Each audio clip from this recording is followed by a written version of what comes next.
Yo, fam, today's a different vibe. Today we're shooting for Friday. Yeah, no. Thursday. No. It's Thursday now, but we're shooting against Friday. Yeah.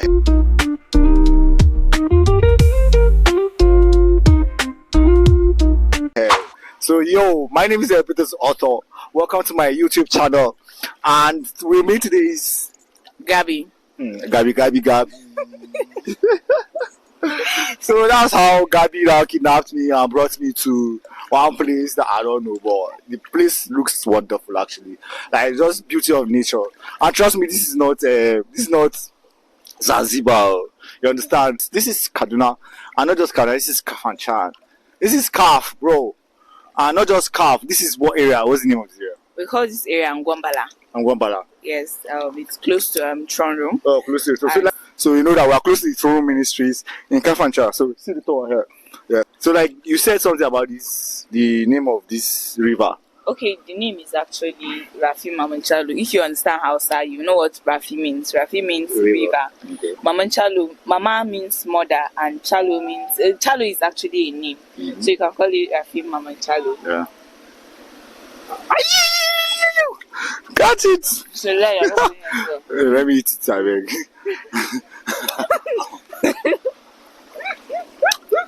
Okay. You were saying? So there used to be a woman, a lady actually. I think she's a single mom that gave birth at home, and she has a daughter called Chalo. Oh wow. And people in the area usually call her Maman Chalk. Wow. Every morning like this, she comes to this river. This is actually a very, very big river. Yeah. She comes to the river, she cleans it up. Oh.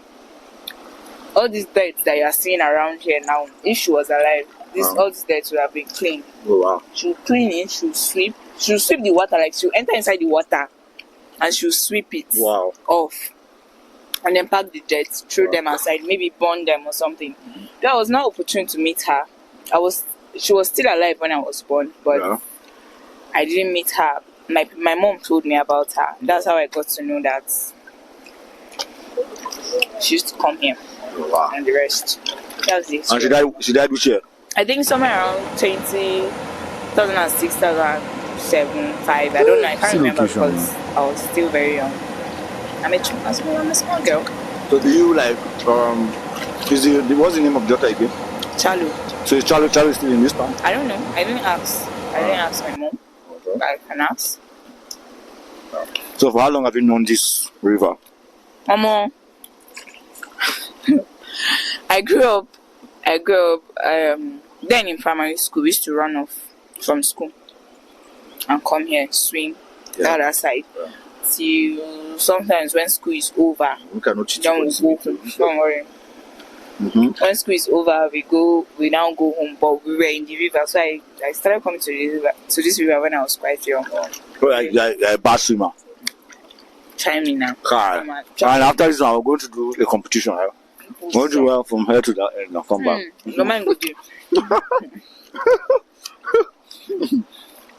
Alright. So that's cool. Alright, so today's video is actually for Gabby and then about this river. But then there's this we're talking about mental health and things have unfolded in Nigeria. Things happening in Nigeria from January to March that I felt to some extent is related to mental health. And out of many of the things, I just want to talk about 3 or 4. And the first one is I'm a creator. I've entered into this place kind of full time, but it's 70% now, yeah. So but that whole NCC's this thing in January really talks to the one in Crystal Reef and all.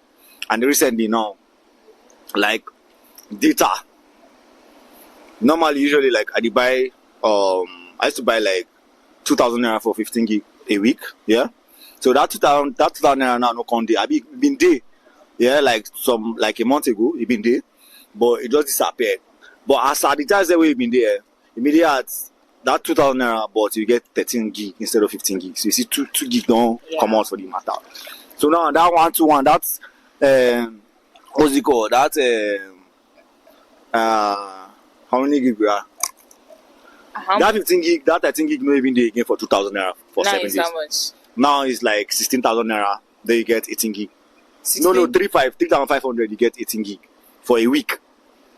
You understand? So you see the whole jerk. So that has a creator and that has actually affected bad, very, very, very. And because you don't say don't be everybody listening on a pay. You understand? Some of us say if we know if we even live life without this data. So again, so and see increase of tariff. If say federal government will just say okay, all creators now. If they use digital, if you have a digital skill, one allow you or maybe just cushion the effect of data. So that I go make effect. But because by the end of the day, if you hammer, it will still give back to the country. Now, you understand? Definitely. So they should make the environment conducive for creators. The one thing I know is that if I even Nigerian government treats their youth rights now, we have many people that are outside country putting investments out there, investing in other countries, and they are not investing in their own country because the government didn't help them grow. So I think the government are helping us with the youth to grow. Go invest for their country. No, but then helping us. Okay, so but as I come here about this matter, as I come research more, I can realize okay, this tariff now because the federal government tax these people very heavily. You understand? So they use like 40 or 50% of their this thing as tax. You get. So and I be MTN, I bet slad one lost $50 billion or so. Yeah, MTN lost $50 billion, I mean $40 billion. You get because of tax, you get and all that. So I think the Nigerian government can actually do better.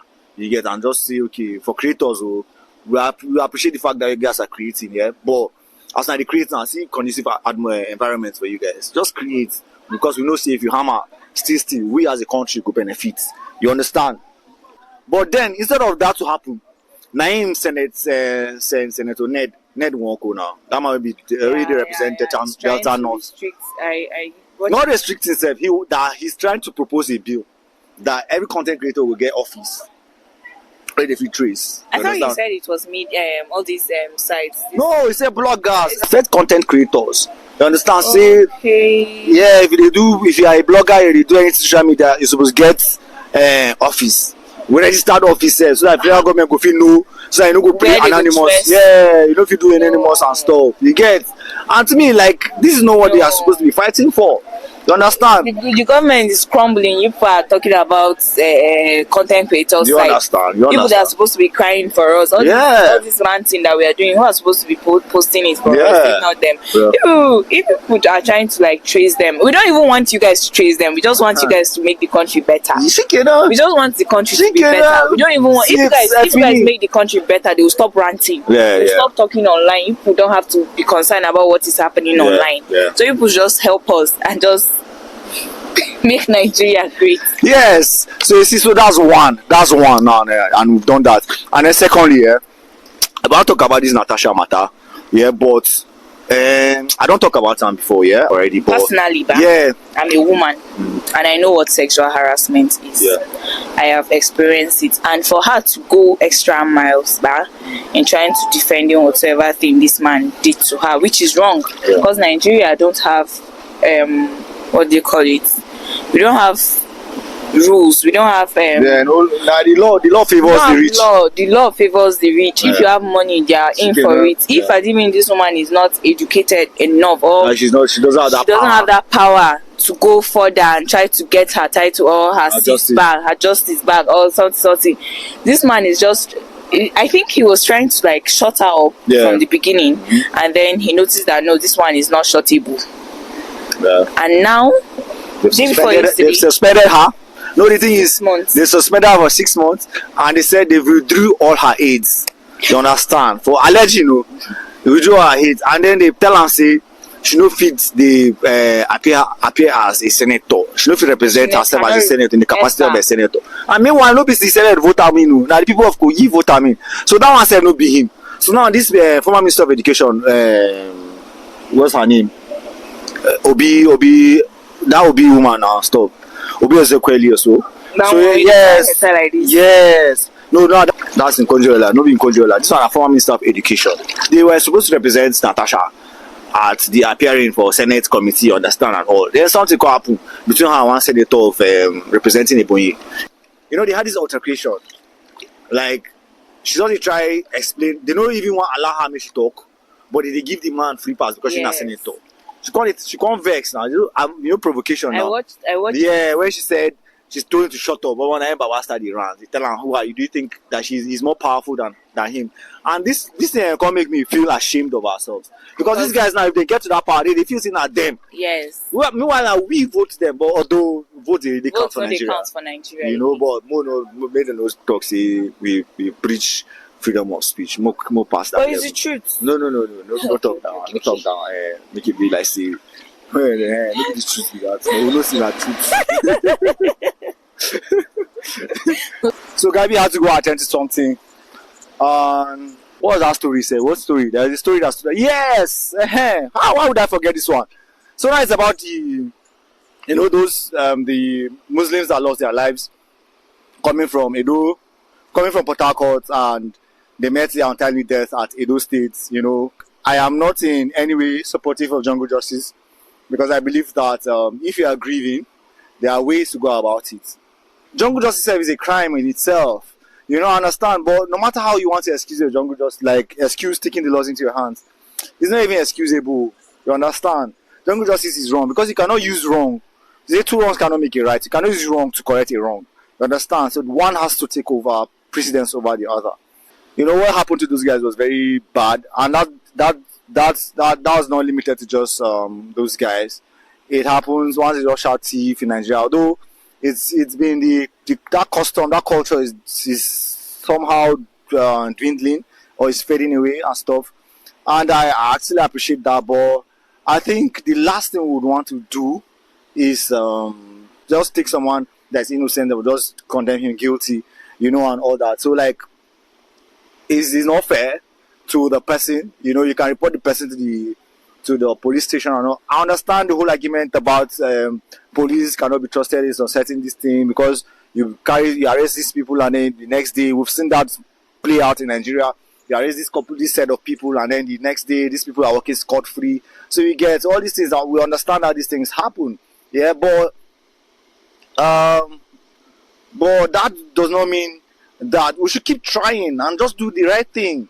You know, those guys, if you suspected that they were kidnappers, you know, why not just report them? You would have just called the police or called the soldier or the military, and then you take it over from there.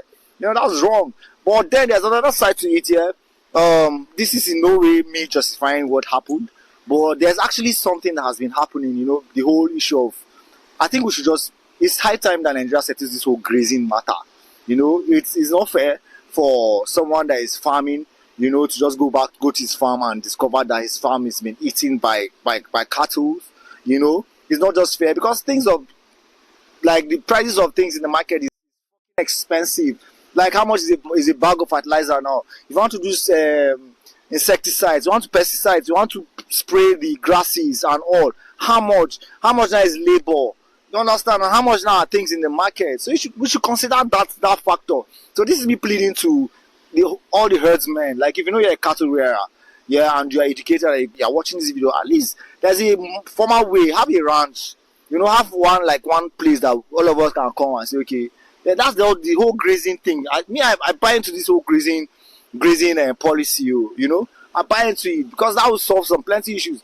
I grew up with my grandparents, and I remember growing up to go to the Ruga, you know, Ruga Fulani at Kukundaji and all. Like, you get, and they're actually cool people. They just 1, 2, 3 with Fulani people. You get, we're in the same school and all. Living together is very, very, very possible, and it's just a way of doing things. I understand, Kumada, the whole Fulani people, they are nomads. Nomads don't know how to stay in one place. I am a nomad too.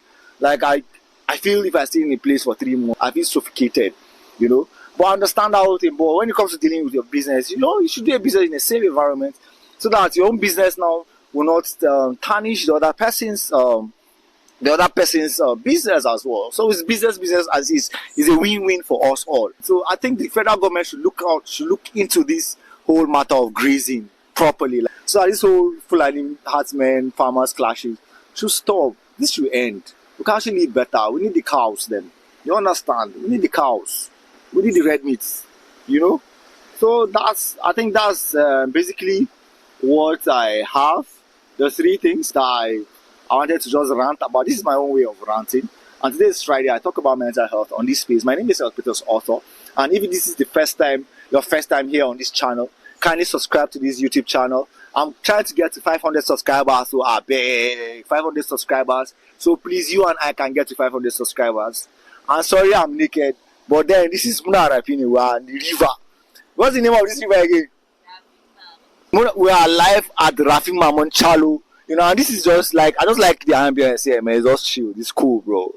It's cool. So, take care of your mental health. Your mental health is very, very, very, very key. And nobody can take care of your mental health but you. So do what makes you happy, and then check on your loved ones. If someone has been quiet for a while and you've not heard from someone for a while and you don't know his whereabouts, try reach out to the person. You don't know what people are going through. And let me know too, what's your own opinion about the whole data thing, and then especially as to creators to have offices, like formal offices, registered offices, and all that. What do you think about that? And then I like to throw more light on what's it called? I like to throw more light on jungle justice. Yeah, there's a legal implication to the jungle justice. So this is a call for all the lawyers around here. Please, can you enlighten us more about the jungle justice? What section of the Constitution spells out that jungle justice is wrong, and all self-help, and also this is it for mental health on Friday. So we see you next week Friday by the grace of God. Actually came here to farm. I know it's farming period, so I was around, and then I reached out to my friend, and she was like, yeah, she's here. So yeah, peace out, peace out, peace out, peace out. I love it here. I feel I don't think I want to live here. Yeah, peace out, peace out.